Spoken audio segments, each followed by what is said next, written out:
Good Night, Wind by Linda Elovitz Marshall. Illustrated by Mael Dovio.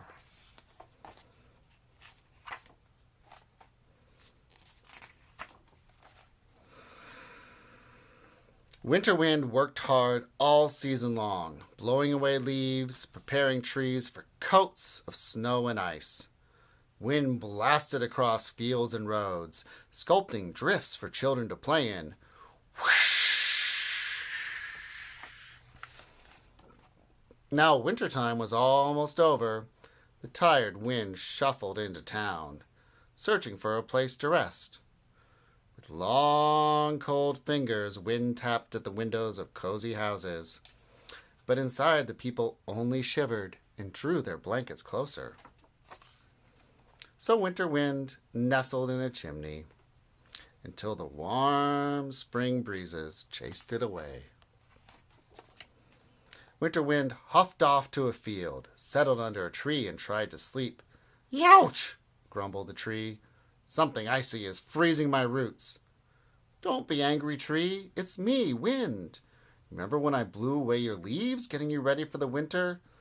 I'm old now, tired, and in need of a place to rest." "I too am tired," the tree replied. "It's been a long, cold season, and if I don't take care of my roots, I may not live through spring. I cannot help you, Wind. Down the road is a big rock. Perhaps you can rest there." Winter Wind drifted towards the big rock, lay down and rested. "Yikes!" shrieked the rock. "Who's lying on me?" "Just me," Winter Wind sighed.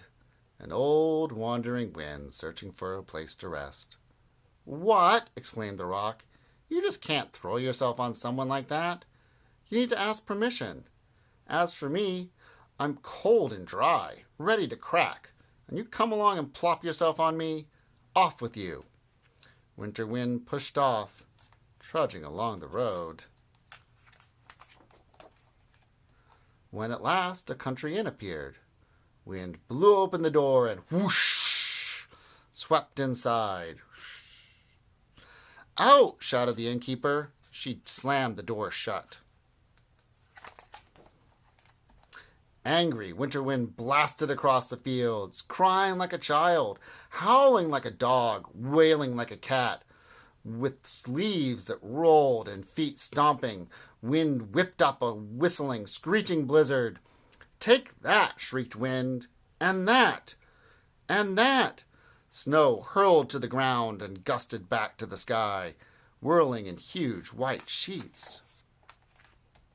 Wind blasted mountains of snow onto coastal villages and inland towns. Wind pounded against the windows of cabins, cottages, and mansions.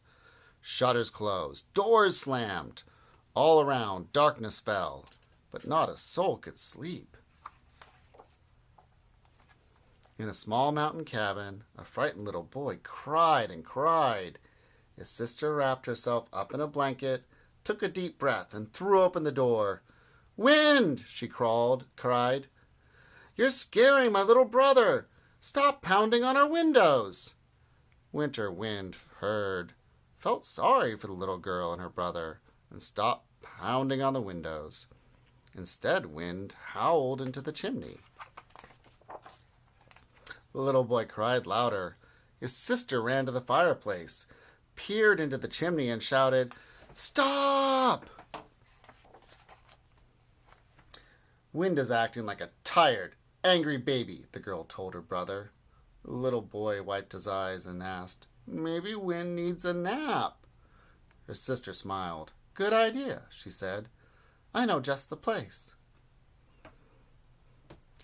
They put on coats and went outside. "Come, Wind," the girl said. "We know where you can rest." Hearing this, Winter Wind grew quieter. The snow stopped falling. The children led Wind to a cave. Inside, the little girl piled leaves to make a bed. "Leaves are nice for sleeping on," she said. "And for jumping in," the little boy added. "Thank you for blowing them from the trees."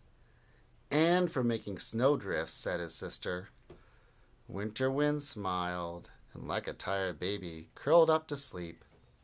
Good night, Wind, said the girl. Sleep tight, said her brother.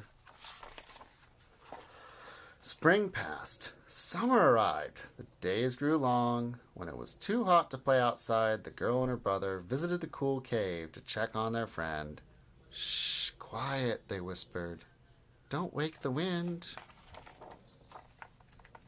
Fall returned.